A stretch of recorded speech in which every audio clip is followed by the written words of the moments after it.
Oke, kembali lagi dengan Daily IT Channel. Jadi hari ini kita masih belajar menu untuk bagaimana sih caranya mengunci atau memberikan password pada file Excel, baik itu workbook maupun worksheet. Jadi workbook itu mungkin saya jelaskan, workbook itu adalah entire atau keseluruhan dari file Excel itu sendiri. Sedangkan worksheet itu bisa kita analogikan apabila ini sheet 1, kita menginginkan hanya mengunci sheet 1 ini, jadi kita bisa protect dia. Seperti itu. Sedangkan kalau workbook, ketika kita buka filenya, dia akan langsung pop up minta password. Sedangkan worksheet tidak. Worksheet itu dia bisa memprotect sel-sel, formula, ataupun yang kita kriteriakan itu bisa di dalam worksheet. Seperti itu. Nah, yang pertama kita akan mempelajari mengenai bagaimana sih cara memprotek worksheet. Jadi gampang sekali, kita bisa mengklik kanan dalam uh, menu sheet ini, terus kita cari protect sheet. Nah, kita bisa pilih nih apa aja yang akan kita protect. Format cell kah, format column, format row, insert column, jadi nggak bisa kita masukkan, insert row, insert hyperlink, delete column, itu juga nggak bisa. Nih sesuai dengan pilihan apa yang kita mau. Oke. Nah, di sini kita masukkan untuk uh, password to unprotect sheet. Jadi, kita bisa masukkan passwordnya, enter, kemudian masukkan lagi sekali. Gitu.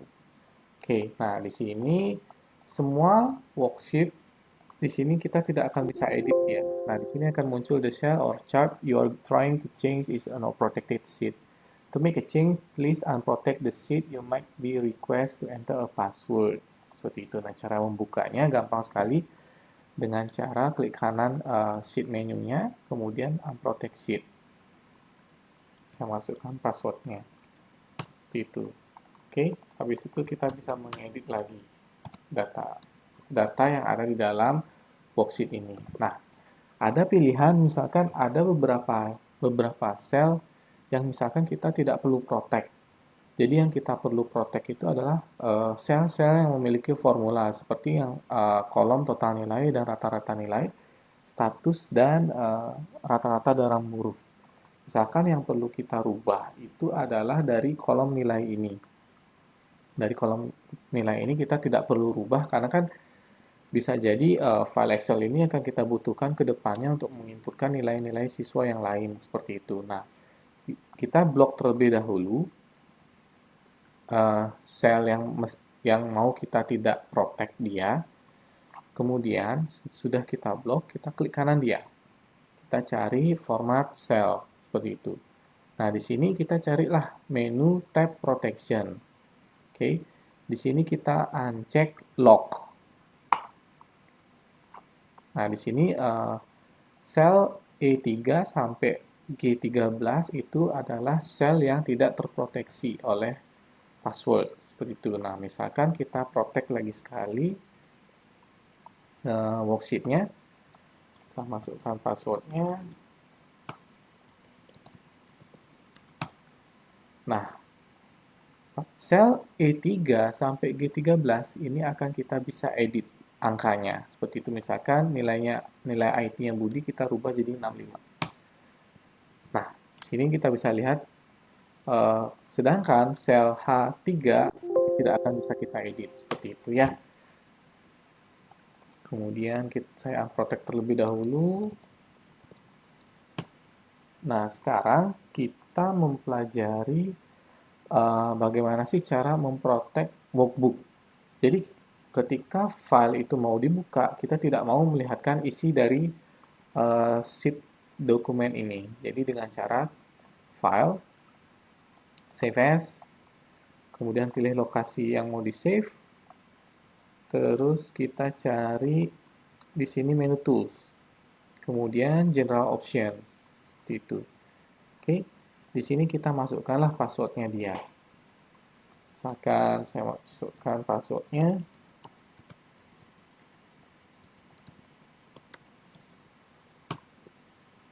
Save. Di replace saja karena informasinya sama. Kita tunggu sebentar. Nah, ini sudah kita protect secara workbook. kita close misalkan filenya, kemudian kita buka lagi filenya. Langsung deh, di sini kita lihat ada pop-up meminta password. Apabila kita salah memasukkan password, kita tidak akan bisa membuka file dari workbook yang tadi, seperti itu. Oke, jadi kalau misalkan ada dokumen yang bersifat konfidensial, seperti dokumen laporan keuangan, gaji, laporan kesehatan, itu semestinya harusnya diprotek secara workbook supaya user yang lain yang ingin membuka file itu tidak langsung menginformasikan informasi atau data dari workbook tersebut. Jadi dia akan minta password terlebih dahulu seperti itu. Kita masukkan password lagi. Oke, nah di sini terbukalah workbooknya tersebut. Nah di sini mungkin ada pembelajaran format cell. Jadi kalau kita centang ini, maka kita tidak akan bisa melakukan format dalam sel itu. Tergantung sini apa kebutuhan yang sesuai kita mau, apa yang akan mau di lock seperti itu. Seperti itu. Oke, mungkin sekian dari saya. Terima kasih sudah menonton video ini sampai akhir. Apabila ada pertanyaan, silahkan tulis di kolom komentar dan jangan lupa share, like, dan komen dan subscribe Daily IT Channel untuk mempelajari tutorial-tutorial selanjutnya. Sekian dari saya, terima kasih.